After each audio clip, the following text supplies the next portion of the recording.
Hello students, তো আজকে আমরা কেএমডি এর পার্ট 2 নিয়ে আলোচনা করতে এসেছি।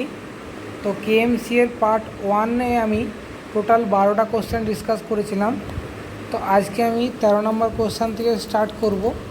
ভিডিওটা স্টার্ট করার আগে তোমাদের কাছে রিকোয়েস্ট রইবে, যদি তোমাদের সিভিল ইঞ্জিনিয়ারিং একাডেমি চ্যানেলটা ভালো লাগে থাকে, তোমরা যদি নতুন ভিজিট হয়ে করে থাকো, তাহলে অবশ্যই চ্যানেলটাকে তোমরা কিন্তু সাবস্ক্রাইব করে দিও। যদি ভিডিও ভালো লাগে তাহলে ভিডিওটাকে অবশ্যই লাইক করবে, বন্ধুদের কাছে শেয়ার করবে, আর এই নোটিফিকেশানটা যেন ম্যাক্সিমাম স্টুডেন্টের কাছে চলে যেতে পারে। তো চলো শুরু করা যাক আজকের প্রথম কোশ্চেন। তো আজকের প্রথম কোশ্চেন হচ্ছে, the radius of Mohr circle for two equal unlike principal stresses of magnitude P is.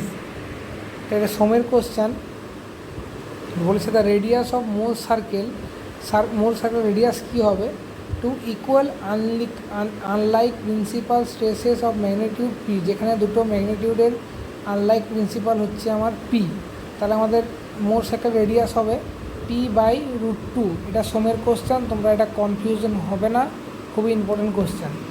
Next হচ্ছে, the relationship between the radius of curve R, the bending moment M, the flexural relative EI is given by.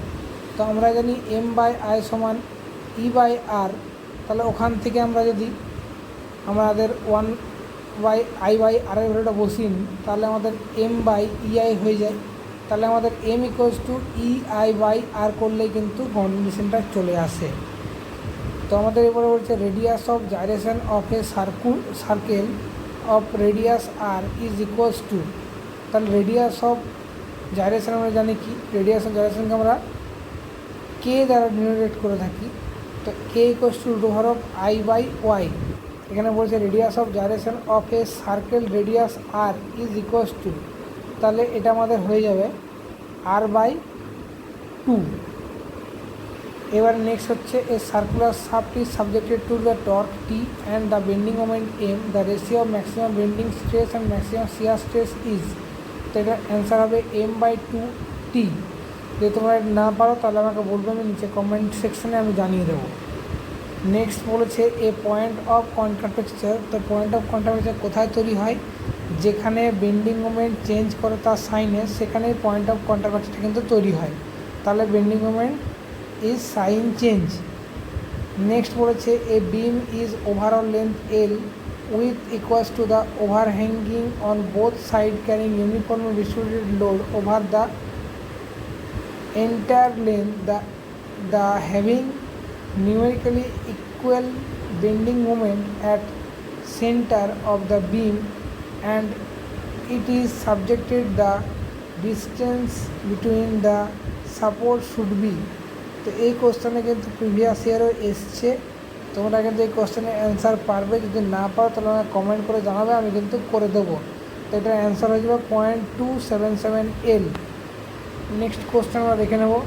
বলেছে, a rod is uniform cross section A and length is L and deform by delta, where the subject to the normal force P, the Young modulus E is material is. The Young মডুলাসের ক্ষেত্রে কন্ডিশনটা হবে PL/A। এবারে তোমাদের একটা homework দিচ্ছি আমি, এই কোশ্চেনটার অ্যান্সারটা করে আনবে 20। For the beam is uniformal strength if the depth is constant, then width of beam B and the magnetic capacity M is represented as. তাহলে এরকম কিছু কন্ডিশন দেওয়া থাকলে তাহলে সেখানে আমাদের ইউনিফর্মাল স্ট্রেংথের যে কন্ডিশনটা হবে ডেপথের সঙ্গে, সেটা কী হবে সেটা বের করতে হবে। এটা তুমি বের করে আমাকে কমেন্ট সেকশনে জানাবে। এবার বলেছে, the beam is rectangle cross section is 10 mm with 20 mm deep. The section subjected to the shear force 20 kN. The maximum shear stress is, the maximum shear stress আমরা জানি 1.5 into average for rectangle এর জন্য। average equals to force per area, তাহলে force 20 into 10⁻³ divided by 200 into 100 করবো into 1.5, তাহলে আমার answer আসবে 1.5। ঠিক আছে, এবারের কোশ্চেনটা তোমাদের এটা প্রিন্ট আউটটা ঠিক আসেনি, আমি এই জন্য পরিষ্কার বুঝতে পারিনি। যদি প্রিন্ট আউট তোমরা পেয়ে থাকো তাহলে আমাকে অবশ্যই প্রিন্ট আউটটা পাঠাবে। আর এই যদি অ্যান্সার তোমরা করতে পারো তাহলে অবশ্যই করে আমাকে কিন্তু জানাবে। বলেছে a simple supported beam A B is length is L carrying a vertical load ও at B on W at A the shear force at B is, তাহলে এই কোশ্চেনের অ্যান্সার আমাকে করে তোমরা জানাবে কমেন্ট সেকশানে। এবার বলছে if the several principal beams of equal length strongest of flexure in one having maximum, তাহলে আমরা জানি কোনটা ইয়ং মডুলাস যার বেশি হবে সেটাকে তত বেশি স্ট্রং হয়ে থাকে। নেক্সট একটা কোশ্চেন হচ্ছে if the shaft diameter is D subjected to the torque T the maximum shear stress is given by the 16T divided by pi into D cube। তো এটাই হচ্ছে আমাদের টর্কের ওখানে ম্যাক্সিমাম শিয়ার স্ট্রেসের ফর্মুলা। তো এই গেল মোটামুটি তোমাদের 24টা question. A section modulus of rectangle section is depth D amount of axle throughout the CG parallel Axis.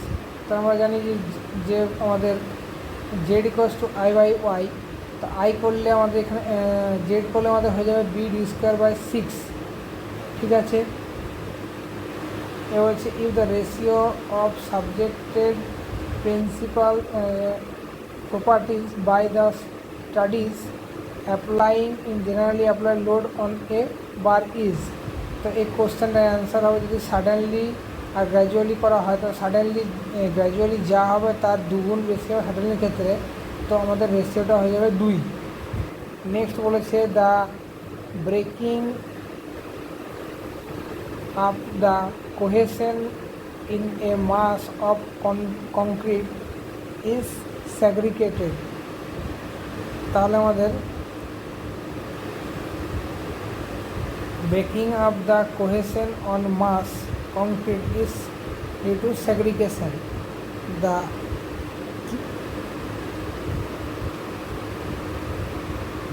king of the bulking of sand, তো বাল্কিং কখন হয় যখন 4 to 6% ওয়াটার কন্টেন্টে আমাদের স্যান্ডটা ফুলে ওঠে, যেটা সিউলিং বলা হয়, সেটাকে আমরা বলি বাল্কিং অফ স্যান্ড। এবার হচ্ছে a structure subjected to the action of sea water is use two.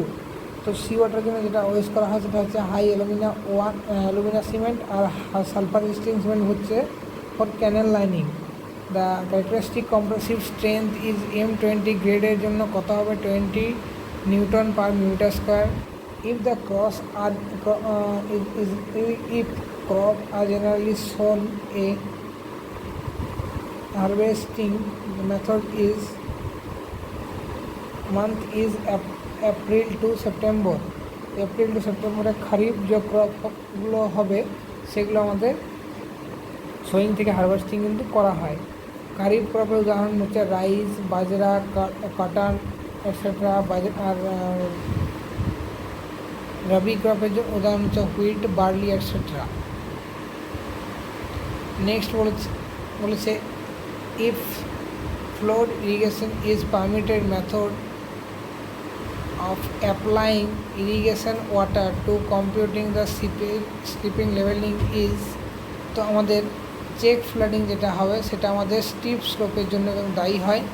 Large land are divided into the steps করলে সেটা বর্ডার ইরিগেশন, ঠিক আছে।